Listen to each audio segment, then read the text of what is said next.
Seguimos con los análisis de las temporadas de Shingeki no Kyojin. Finalmente hemos llegado a la segunda parte de la tercera temporada, y ya solo quedará hacerle su respectivo video a la cuarta una vez está ya finalizado. Pero, ¿es esta parte tan buena como todo el mundo la pinta? Bienvenidos amantes de la Legión y las buenas historias. Soy Bejarano y esto es Shingeki no Kyojin, tercera temporada, segunda parte. Tal como expliqué en mi video anterior, al final de la primera parte de la temporada, Rod Reis fue derrotado, Kenny Ackerman murió después de darle a Levi una jeringuilla con el líquido del titán e Historia fue coronada como reina de las murallas. Meses han pasado mientras Eren sigue practicando su endurecimiento en compañía de Hanji, y Erwin planea lo que será catalogada como la misión más importante en la historia de la humanidad: recuperar la muralla María cerrando su agujero y llegar hasta el sótano de la antigua casa de Eren.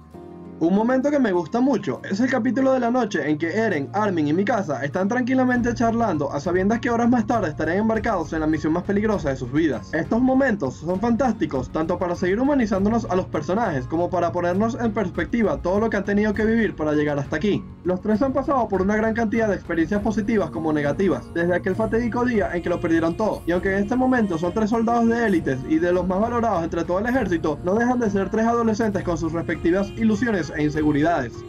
La forma en que Armin sigue hablando sobre su fantasía de llegar al mar como si fuese un niño pequeño, aun cuando es alguien que ha estado cerca de la muerte en innumerables cantidades de veces, demuestra que, aunque la inocencia de nuestros protagonistas fuese arrancado producto de su entorno, ellos mantienen esos mismos sueños y esperanzas que los motivan a seguir adelante.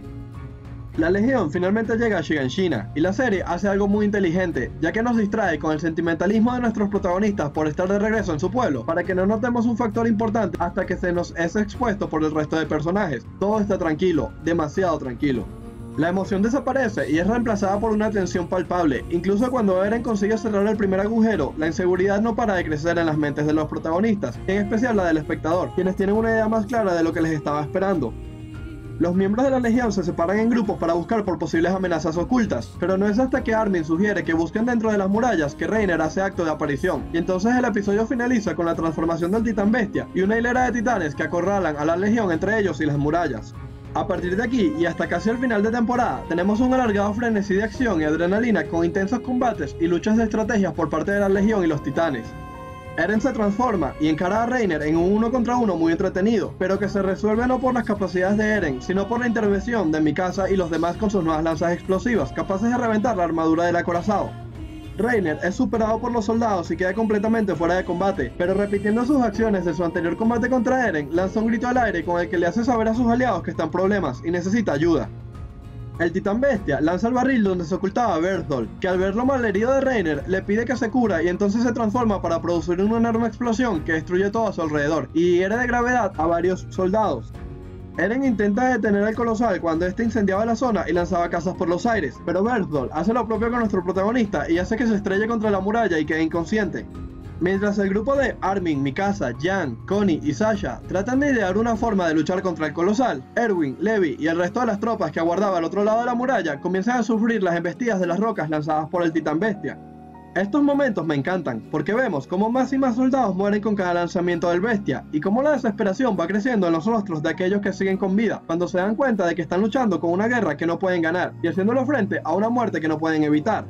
Durante esta parte de la serie vemos el clímax de muchos personajes, pero sin duda el más importante es el de Erwin Smith, quien a pesar de ser uno de los individuos más brillantes dentro de los muros, y alguien que genere una gran admiración entre propios y extraños, es alguien que se ha obsesionado tanto por su objetivo, que hace tiempo que dejó de importarles las vidas que debían ser sacrificadas con tal de conseguirlo. El mismo Erwin nos tira una gran reflexión de esto, y durante sus últimos momentos vemos esa dualidad con un personaje que, aunque para muchos ha sido el artífice de los avances más importantes de la humanidad en su lucha contra los titanes, para otros no es más que un individuo corrupto que cimenta sus logros sobre una montaña de cadáveres. Erwin lidera una última vez a sus tropas, y los que aún están con vida cabalgan todos juntos hacia el titán bestia, esto hasta que todos y cada uno de ellos sucumbe ante la destructiva fuerza de las rocas lanzadas por el monstruo que tienen delante. La Legión ha sido exterminada, dejando atrás nada más que sangre y el humo de sus bengalas, con el que cubrieron el campo de visión del bestia, y mientras el titán cambiante se regodeaba con su victoria, uno de sus titanes cae, y entonces se da cuenta de que todo era una trampa. El último acto de Erwin Smith fue el de sacrificar a todos los que tenía a su cargo con el único objetivo de darle una oportunidad a un único soldado, el mejor soldado de la humanidad. La lucha de Levi contra el Titán Bestia apenas dura un par de minutos, pero es de lejos la mejor de la serie, al menos durante estas 3 primeras temporadas. Desde la forma en que Levi llega hasta él usando sus propios titanes como columnas, hasta como este no se apresura en ir directamente por su nuca y se toma su tiempo para cegarlo e inmovilizarlo, me parece que todo está planteado y ejecutado de forma brillante. Levi le da una paliza al jefe de guerra Zeke, lo saca de su cuerpo titán y se detiene un momento a preguntarse si quizás sobrevivió alguno de los soldados, a quien puede inyectarle el suero para que éste devore al bestia, pero entonces pierde su oportunidad de matarlo cuando es atacado por otro titán cambiante, que se lleva a Zeke en su boca, dejándonos así con un regusto amargo y el pensamiento de que todos los sacrificios fueron en vano. Pero la serie apenas nos da tiempo para asimilar lo sucedido, porque de inmediato volvemos a la lucha de dentro de las murallas, donde el acorazado se ha recuperado, y ahora los últimos miembros de la Legión deben hacer frente a los 2 titanes que comenzaron toda esta lucha años atrás. Mikasa, Yang, Connie, Sasha y Hanji consiguen vencer al acorazado con sus últimas lanzas relámpago, mientras que Eren y Armin llevan a cabo un plan ideado por este último, en el que se deja cocinar vivo para que luego Eren pueda sorprender al colosal y aprovechar su debilidad para cortar su nuca, terminando así con una serie de batallas muy intensas y de las que no estamos seguros poder declararlo como una victoria para la Legión. Pasada la batalla, Eren se da cuenta de que Armin aún respira y aprovecha que Levi volvió a donde estaban y que él tiene capturado a Bertholdt para pedirle el líquido titán, pero entonces un recluta que sobrevivió a la carga suicida contra el titán bestia aparece cargando a un Erwin Smith moribundo, pero que también puede ser salvado usando el suero.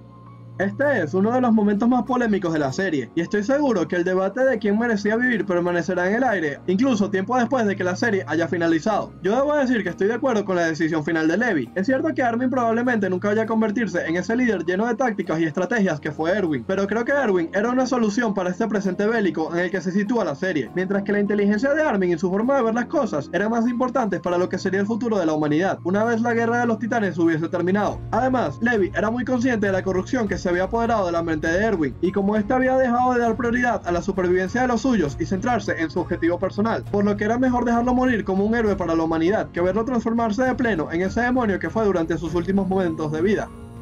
Algo que me gusta mucho de este momento es la desesperación de Eren y Mikasa cuando pensaban que Levi salvaría a Erwin en vez de a Armin, llegando incluso a encararse a sus superiores por no poder aceptar que su amigo vaya a morir allí. Finalmente, Armin devora a Bertholdt y pasa a ser el nuevo titán colosal. Esa zona se convierte en el lugar de muerte de Erwin. Hanji ahora es la nueva líder de la Legión y los pocos sobrevivientes van juntos al sótano de la casa de Eren. La Legión encuentra los diarios del padre de Eren, y durante los últimos capítulos vemos mediante flashbacks la vida de Grisha Yeager en la nación de Marley, y entonces se nos suelta una enorme cantidad de información destinada a respondernos casi todos los misterios que la serie nos ha presentado hasta este punto. Nos dicen cómo hace muchos años una humana llamada Ymir Fritz, perteneciente a la nación de Eldia, fue la primera en convertirse en un titán para que su nación se proclamase por encima de sus enemigos. Luego de que Ymir muriera, su poder fue dividido en 9 titanes con habilidades diferentes y que solo podrían ser traspasados entre los eldianos. Años más tarde, estallaría una guerra entre las naciones de Eldia y Marley, en donde los titanes se dividirían entre las 2 facciones, y finalizaría con el rey Fritz retirándose con su gente a la isla de Paradise, y usando los titanes colosales para crear las murallas. Entonces su poder pasaría de generación en generación, para que cada tanto tiempo su familia pudiera manipular los recuerdos de los habitantes de las murallas, y así vivir en paz hasta el presente. En Marley vemos como la tecnología es mucho más avanzada y los eldianos que se quedaron a vivir en esa nación son marginados y deben limitarse a convivir en una pequeña sección de la ciudad, siendo vigilados y controlados constantemente por el ejército.